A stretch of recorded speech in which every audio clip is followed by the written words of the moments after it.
The people who I know who have advocated for a two-state solution have done so as a way of addressing the immediate harm of Gaza being essentially like an occupied sub-territory of Israel, not a long-term goal.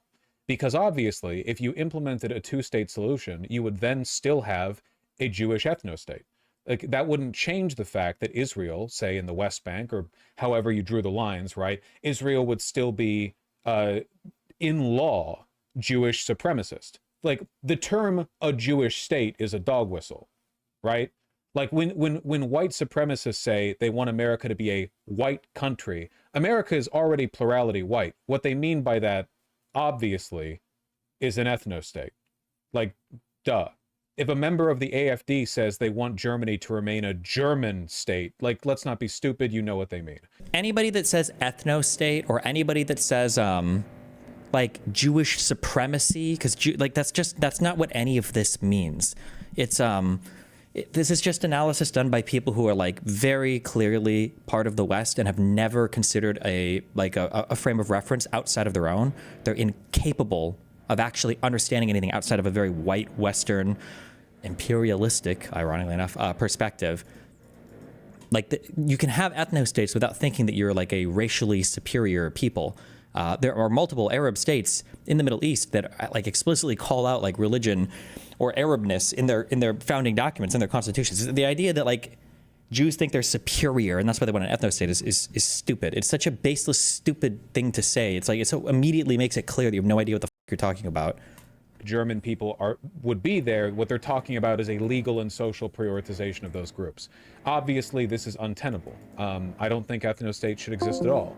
Like, this comment is so worthless. I don't think ethnostates should exist at all. Like, that's a stat. Like, this is the equivalent of a white person saying, like, I think all forms of equity or wealth redistribution are unfair. There should be a flat tax and everybody should keep their own stuff. I think that all forms of unfairness are bad. And so wealthy people shouldn't be taxed more than poor people. Everyone should pay the exact, like, it's just on its face, it's stupid. When you say there should be no ethnostates at all, and then you have a region where every single state is like, massively favoring a single ethnicity, and they're de facto ethnostates, and then they're like, oh, yeah, sure, I agree. And let's use this argument to go destroy the one state that we want to like aggressively change the ethnicity of. It's like, okay, well, this is kind of like a stupid point, right?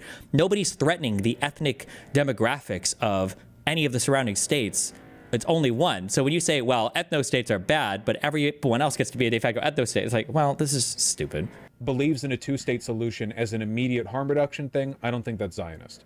If a person believes in a two-state solution as a long-term goal in which Israel remains a Jewish ethnostate, that would be a problem. Like, when people like, and I don't know if Vosh is just like a huge like Islamic or whatever, but when you say that like anything that protects the ethnic identity of the Jewish state is bad, what you are saying, they don't want to own this, but what you're saying is that like the ethnic Jewish state should be destroyed and it should become another Arab state. Because if you concede that it shouldn't be there should be no ethnic protections for the makeup of the country, then you're saying that there's an infinite right of return for all of the Palestinians, of which there's an arbitrarily 5, 6, 7 million defined as refugees. Every single one of them gets to go back to Israel proper. All of them get to vote. Jews become a minority there. And then whatever logically follows from that. But it's probably going to be, if not anything else, a mass exodus of the Jewish people there, back to Brooklyn, I guess, where they want them all to go. Right. It's stupid. It was politically infeasible. What is the pathway that takes us from the present situation to the dissolution of Israel as a Jewish state?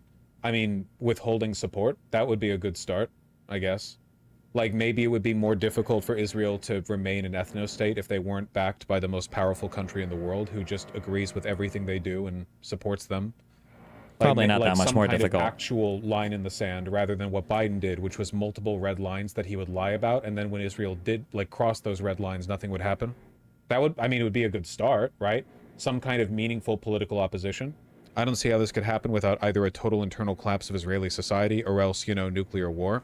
I wouldn't mind a total internal collapse of Israeli society. They're currently doing a genocide. I don't know. Like, this is why also, and this is why Contra's message was weak and pussy. I'm sorry. I love Contra, and I like that she tries to have a reasonable position. But like, you're already cucked if you want to say that like, okay, guys, they're doing a genocide. And like, one, no one's giving you any points for that. And two, it's retarded. It's retarded because if you really believe they're doing a genocide, then the only option is annihilation. It can't, like, how are you going to negotiate with a whole country that's decided to genocide somebody? There's no negotiations to be had. These guys are doing genocide and apartheid and ethnic cleansing. Like, why would you ever negotiate with a state like that? The only option is annihilation. And Vosh says it very clearly here, which is nice that he's honest about it, right? Oh, I wouldn't mind a total and utter collapse of Jewish society.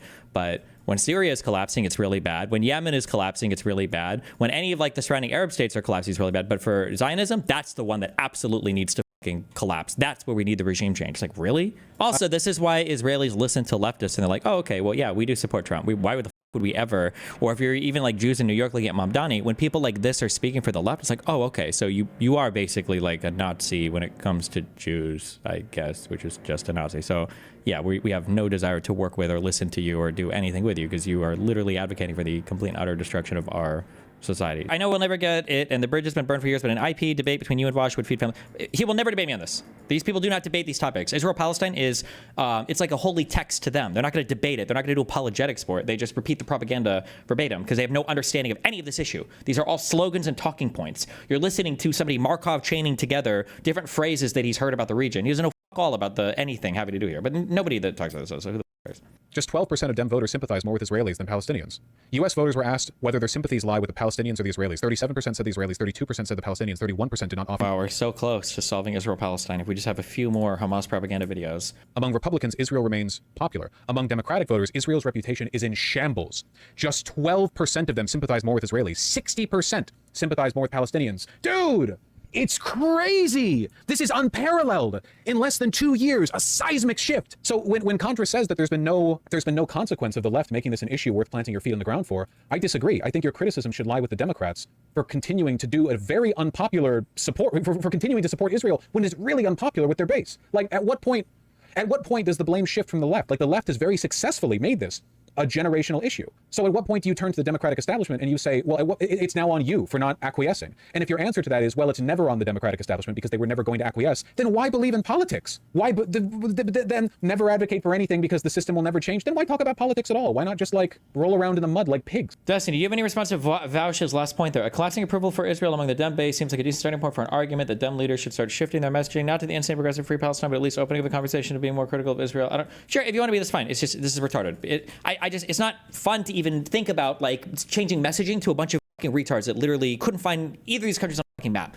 Like, it is the most retarded issue to virtue signal on ever. And what the people, like the progressives and everything, are basically advocating for are a second Holocaust. Whether they realize it or not, and that's the most easily defensible point in the world. They don't know the history of the region. They don't know what they're even asking for. They don't know what the outcome of what they're asking for would be. The unhinged, like, collapsing of every single social and geopolitical issue into just Gaza is fucking retarded. It is the most virtue signaled, like, white privileged, wealthy, cucked position in the world to have. So like, should Democrats change their messaging on it? Yeah, I guess probably, if it becomes like a thing that you have to politically message on. But like I'm not gonna sit here and engage with the hypothetical of like, what do a bunch of retarded white wealthy kids who've never seen a person like this entire life, who have the most strong positions on a thing that are so retarded, I don't care. Like, if he wants to argue about it, I'll gladly argue about it, but they won't. These people will always avoid challenging conversation on this because they know fuck all, literally nothing about anything going on.